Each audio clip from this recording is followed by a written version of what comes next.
All right, good morning and thank you for joining us. Now that our rebuilding one-stop shop has been up and running, I've been having more conversations with the community members on how the county can accelerate the rebuilding of Altadena. During yesterday's Board of Supervisors meeting, I spoke with the Department of Regional Planning and all our permitting departments to lay out my expectations for streamlining the rebuilding process.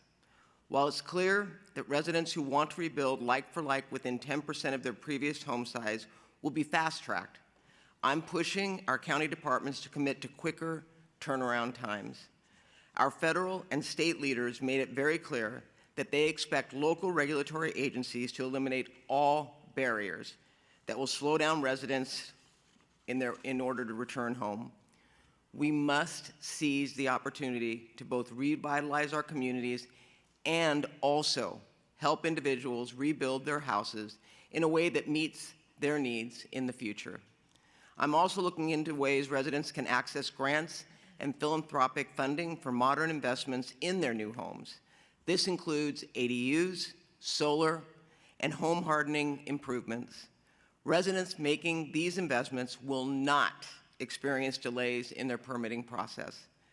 Now that we've embarked on the wildlife debris removal process, I also want to touch on an issue I've heard a lot about from Altadena residents regarding trees being cut down on their property. I've been assured by the U.S. Army Corps of Engineers that property owners would be given at least 5 days advance notice before any debris removal begins, along with the opportunity to understand whether a tree on their property has been deemed unsafe or needs to be removed. I want to make it clear that I strongly oppose cutting down trees in Altadena as part of the debris removal process. My office has engaged the U.S. Army Corps of Engineers about the specific tree removal incident that has been circulated on social media. I've been told this was a unique situation. I've also reiterated my expectations to the Army Corps.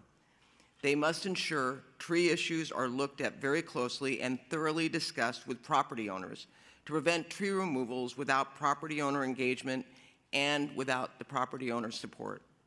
Trees are a defining feature of Altadena, and I fully support every effort to preserve them.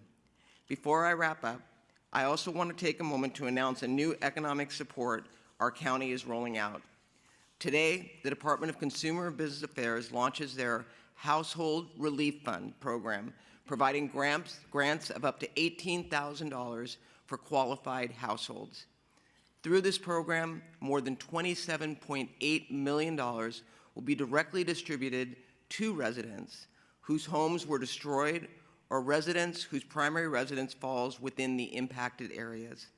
Grants can be used for any financial support a family needs as they navigate being displaced.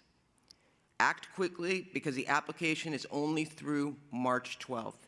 Again, you have to submit before March 12th. Residents can apply at lacounty.relieffund.com. Again, lacounty.relieffund.com. I also want to highlight worker and small business grants offered by the Department of Economic Opportunity. The deadline to apply for these grants is March 2nd. It's important for those inside fire-impacted zones to access these funds. So please help us get the word out if you know someone that may qualify. These grants are for brick-and-mortar small business nonprofit organizations, home-based contractors, and workers that have been impacted by these fires. Small businesses and nonprofits can receive up to $25,000 if their location was fully destroyed by the fires, and workers can receive up to $2,000 if they have been impacted. You may visit laregionfund.lacounty.gov. Again, laregionfund.lacounty.gov for more information to apply. And the deadline for this is March 2nd, so it's important for you to do it as soon as possible. With that, I would like to introduce Supervisor Horvath from the 3rd District.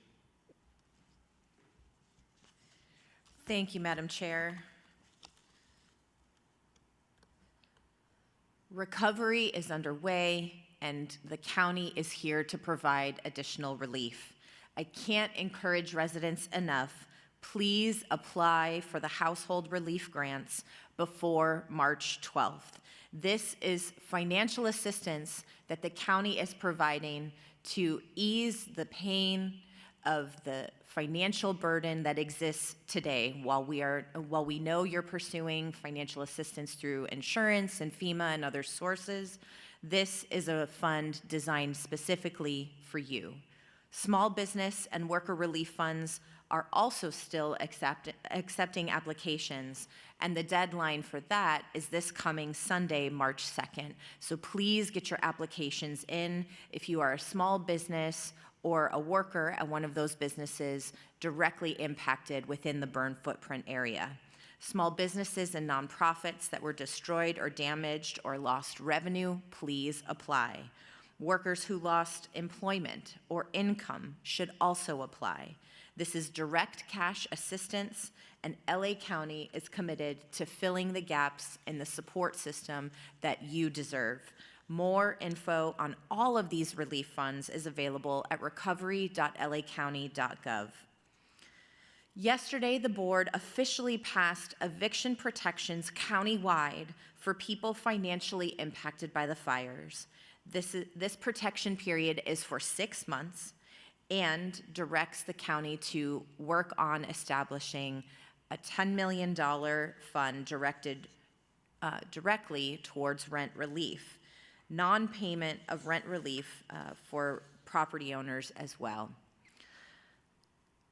With an update on our debris clearance process, this weekend I joined residents in Malibu, as well as Mayor Pro Tem Marianne Riggins, our Public Works Director, and our Army Corps Colonel Swenson over the weekend to mark our first property in Malibu to be cleared in Phase 2.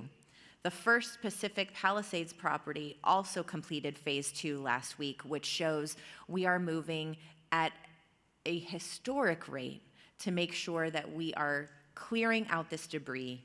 We are removing it from an uncontrolled environment to a controlled environment to protect our communities, to prioritize safety and health, both for our residents and for our environment.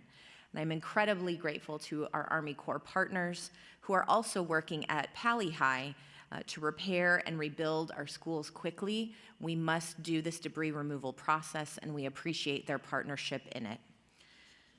There's still time to submit your interest in sample soil testing by Department of Public Health, Loyola, UCLA, and Purdue. There's a coalition of experts working to enhance the availability of soil testing throughout our region. You can visit Community Action Project LA at www.cap.la, complete the survey, and they will proceed in corresponding with you about what is next in those steps for soil testing. Finally, light rains were forecasted this weekend. We're not anticipating significant debris flows, but our Public Works Department, as well as all of our related partners, will appropriately respond to keep our communities safe. So we encourage you to stay alert about the news about the weather updates. With that, I'd like to welcome Cherie Peterson, Acting Regional Administrator, U.S. EPA. Thank you, Supervisor. I'm very pleased to report that EPA has completed assessment, removal, and safe disposal of all household hazardous materials from the Eaton and Palisades wildfire area. This success would not have been possible without the dedication of EPA personnel, EPA contractors, government agencies, and of course, the support of the public. Specifically, without the coordination and support of my other federal family members, FEMA, the Army Corps of Engineers, the U.S. Coast Guard, as well as California agencies, Cal EPA, DTSC, LA City, LA County, particularly the supervisors, excuse me, and of course, South Coast Air Quality Management District. Without them, the success would not have been possible. This is the largest wildfire response that EPA has ever engaged in. We have removed over 300 million tons of hazardous household material. We have used 1,700 EPA staff, the largest ever response, In addition, for lithium-ion batteries, we have removed almost 700 electric vehicle batteries and almost 300 solar storage power battery packs. This is, again, the largest response area in EPA's history. We will continue to be here while the U.S. Army Corps of Engineers completes their mission to support removal of lithium-ion batteries. While I recognize that this is only the first phase of recovery, we are so proud to be part of this recovery and the rebuilding. Thank you. With that, I'd like to introduce Colonel Swenson from the Army Corps of Engineers.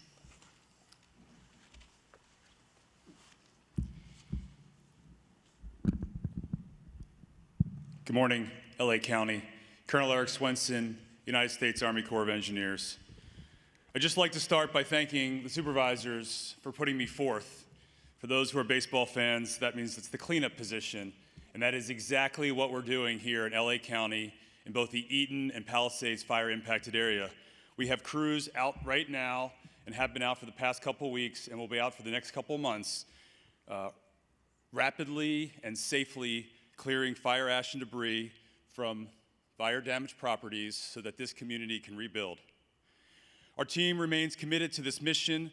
We are working diligently and safely to help families recover from these terrible wildfires that struck this community on starting January 7th, 2025. Let me give a little progress update. So last week, we reached a significant milestones. We completed our first residential debris removal in both Altadena and in Pacific Palisades neighborhoods, as well as in Malibu. We've completed 10 properties to date. That number continues to grow, but the progress is far greater than that when you look at the number of crews we have out and the work that they're doing in the community. At the Pasadena Unified School District, we have cleared debris from 4 schools, and we are getting ready to work on our 5th and final school in that school district. Just this week, we completed work at Pali High, and we have 2 more schools in the LA Unified School District that we are working hard to get started and hope to have that started here in the next week. I just want to clarify some tree removal questions. I know this has been a topic of interest. We understand that there are concerns and some misconceptions regarding tree markings and removal. Just let me be clear. Our goal is to save as many trees as possible. Not all trees that are marked will be removed. In the early days of the fire, there were several agencies out marking trees, especially those along the right-of-way. So I just want to make sure everyone understands the marking that the Corps of Engineers is using, and we are right now the agency that is removing fire-damaged trees. So the Army Corps marks hazard trees with 3 blue dots and a barcode at the base. Trees will be removed if they meet some strict criteria, which I'm going to lay out now. They are in the ash footprint and must be removed to safely conduct debris removal. They pose an immediate safety risk to work crews or the public. And we do this with arborists who are International Society of Arboricultural certified, and they determine in their professional opinion that these trees are dead or expected to die within 5 years. Trees that do not meet these criteria will remain, and we do not remove trees simply because they are burned or damaged. We use that professional judgment from a certified arborist, and we've been doing this process in support of FEMA for over a decade, and in the state of California, we follow the same procedures as the state follows. The county is also working with the county on a waiver process so that homeowners could opt out of a tree. I would transfer the risk back to the homeowner. Obviously, it is our interest, we're here for the public health and safety. So if we mark a tree to be removed, we're doing it to support the public health and safety for the community while we're working, but also after we leave and the public returns to these properties to rebuild their homes. Okay, a couple public service announcements. So I'm going to ask for the public's patience. You've heard me say this before. We have a lot of trucks on the road moving around, and I just ask the public to just be aware that we have an increased truck traffic. We're doing everything we can to manage congestion on roads and to not to overburden any of the roads. But for the next few months, there's going to be an increase of traffic as we try to get this fire ash and debris safely moved from fire-impacted parcels in line trucks to a permanent landfill. Also, for those who are interested in following the progress of their parcel, there's several viewers out there. The EPA has a public viewer, the Corps has a public viewer, and the Department of Public Works has our ROE public viewer that you can get to, all from recovery.lacounty.gov. The links are there so you can follow along and see where your parcel is in this process. I also have a debris hotline that can be reached from 6 in the morning till 6:30 in the afternoon. It's staffed with both English and Spanish speakers, and I'll give that number 213-308-8305. Again, that's 213-308-8305. In closing, the Army Corps of Engineers remains focused on delivering this mission safely and with the utmost care for the people of Los Angeles. We will continue working closely with our federal, state, and county partners, as well as local officials and impacted residents, to clear the way for recovery and rebuilding. Finally, I encourage you, if you're sitting on the fence with regards to the right of entry, the right of entry deadline established by the county is 31 March 2025. So if you have questions about whether you should sign up for the right of entry and what your decision should be, I encourage you to reach out to either the county or reach out to the Army Corps of Engineers at our call center, or find one of my red shirts or myself out in one of the impacted areas and ask us questions. We're here to answer them. We want you to be partners in this process, and we want you to have this fire ash and debris safely removed from your property as quickly as possible so that you can move on with the next task, which is rebuilding your lives and livelihoods here on your property in beautiful LA County. Thank you. Thank you very much, Colonel. We'll now transition to our question and answer portion. We have a few roving microphones. So if you do have a question, please raise your hand. We'll run a microphone to you. Just introduce your name and your media outlet. We'll start right over here. Oh, thank you. Annie Rose Ramos, KTLA. This is for County Supervisor Barker, if you don't mind. Does this mean that phase 1 is officially completed? What is your initial reaction to that? And if so, could you also briefly touch upon the shelter? Are those closing this Friday? Thanks. So on phase 1, my understanding is 99, but you said we're completed. So we are completed with EPA on phase 1. So as Colonel Swenson said, now we're moving on to complete debris removal. As it relates to the shelter, we're going to extend it for 1 week. We have approximately less than 20 people, I believe, that are there that we need to get housing for, and we're working with LASA to identify long-term housing for those individuals, but we have extended it for 1 week in order to make sure that those that are still there are not displaced. It's important for us to provide them with a roof over their heads, and we recognize that. So Pamela Park will remain open for 1 week, and we're going to work very hard to secure housing for them. Thank you. We have a question, I think, over here. Hi, Laura Nelson with the LA Times. This is a question for the EPA. I'm hoping you can touch on just some timeline and logistics questions about phase 1. How did you complete it so quickly, if you can talk about that a little bit? And then how many properties were cleared? How many were deferred to phase 2? And can you provide an estimate of how much waste might be left for the Army Corps to clean up in phase 2? Thanks. Sure. So we ramped up. We normally have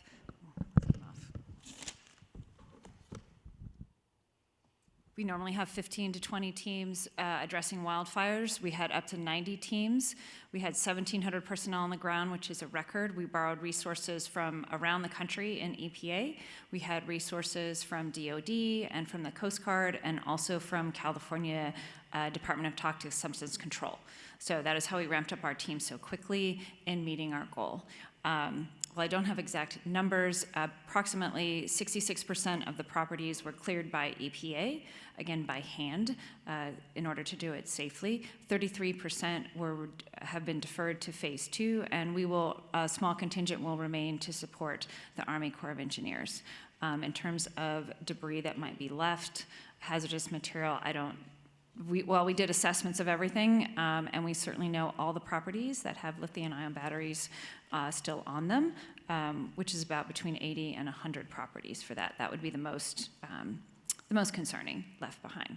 I don't know, Tara, if you have specific numbers. Nope. All right. Thank you. I think we have I'm sorry. Go ahead, Colonel. Yeah, let me just follow up. So roughly 3,400 properties were deferred to phase 2. Those fall into several buckets. Those are properties that we have the right of entry for, and we're working actively to get those cleared of the fire ash and debris, as well as the household hazardous materials. And in order, we start that process with a make safer. So we want to make the property safer using mechanical tools like excavators to remove the overhead hazards. Then we do the household hazardous material. Then we do the phase 2. So that's one bucket. The second bucket is people who have opted in to the program. The county has the right of entry and is reviewing it, and we anticipate getting that right of entry quickly. So that's a second bucket. The third bucket is people we haven't heard from yet, or who have opted out and haven't had phase 1 done. And those, we have another team that's out trying to get the household hazardous materials off of those properties as quickly as possible so that we can contain these materials and safely transport them to an approved storage location. So that's kind of how we're working it, and we're going on all three of those fronts as rapidly as possible, because we understand the importance of getting household hazardous materials removed. To answer maybe the second part of your question, we anticipate removing somewhere on the order of 4.5 million tons of fire ash and debris from both the Eaton and Palisades fire impacted areas combined. Thank you. We'll go right here. Good morning, Craig Figner with KNX News. So 3 housekeeping questions. I just want to make sure I'm getting some things right. So I'm hearing some properties deferred to phase 2 and then referred to phase 2. Am I mishearing, or is there a difference between those two terms, and if so, what is it? Yeah, so the clarification is that if the EPA cannot safely conduct phase 1, they defer the property to the Army Corps of Engineers to include it as part of our property. There are some residents, survivors, who have opted out of this program and to use a private contractor. We are working hard and in concert with them to clear those properties of household hazardous materials when able, so that we can make sure that those household hazardous materials are properly moved from an uncontrolled environment to a controlled environment and taken to an appropriate storage facility. Okay. And then my other housekeeping question before my question is when we talk about 99% for EPA, is that referring to both fire sites, Palisades and Eaton? Yes, it is now 100%, and is from both fire sites. Okay, and then thank you for indulging me. Finally, when we talk about the total time for Army Corps of Engineers to remove debris, is it still 1 year from, say, today? I'm not going to hold you to a specific date, but 1 year's time for both fire sites. It'll be less than 1 year. Less than 1 year.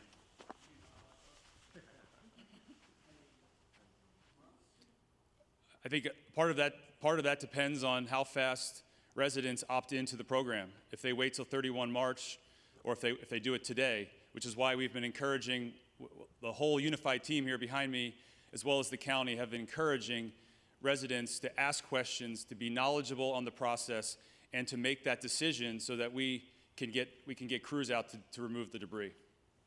Yeah, thank you. A question here. This is a question for both Supervisor Horvath as well as Kevin McGowan.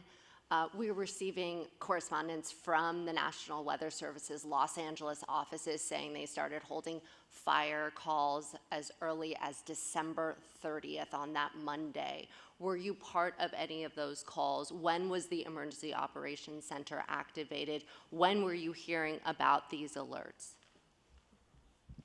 Thank you. Kevin McGowan, Director with the Los Angeles County Office of Emergency Management. So, as we do with all of the red flag warnings, as the National Weather Service starts predicting its forecast, there's a certainty component to it. So those fire weather coordination calls include both fire agencies, emergency management agencies, of which the Office of Emergency Management was a part of.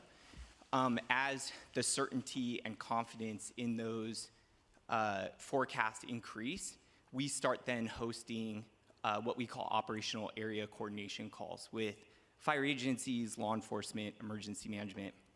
We started doing that over the weekend prior to the event. So that would have been the 5th and 6th. And then on Monday, we hosted more like concerted efforts, pre-positioning resources, increasing like our posture.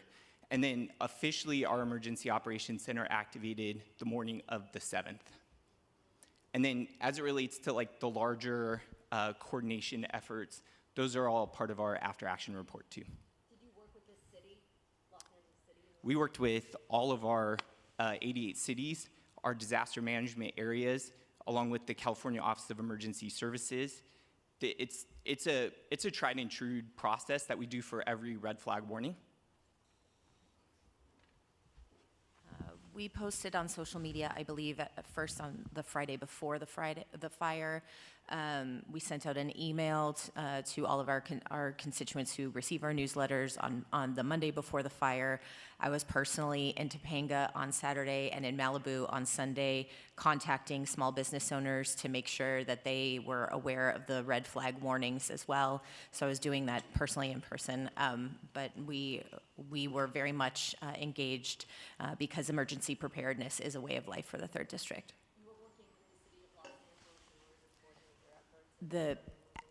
As you heard, our emergency operations management team was working in coordination with the entire region, and we opened our emergency operations center. The county opened our EOC in advance of the fire ever breaking out because we knew that the severe conditions were predicted. And so, as you heard, Director McGowan was very much coordinating that preparation. You as county supervisor felt like you were notified and aware of these wind concerns? We were absolutely notified by our staff, by our chief, by the National Weather Service, and our entire county family. Okay, any other questions? No? Okay, hearing none, that wraps our press conference for today. We will have one-on-ones available. Please move forward if you'd like that. And we also have Spanish speakers available if you'd like some one-on-ones, or we can do a press gaggle on the side. Thank you.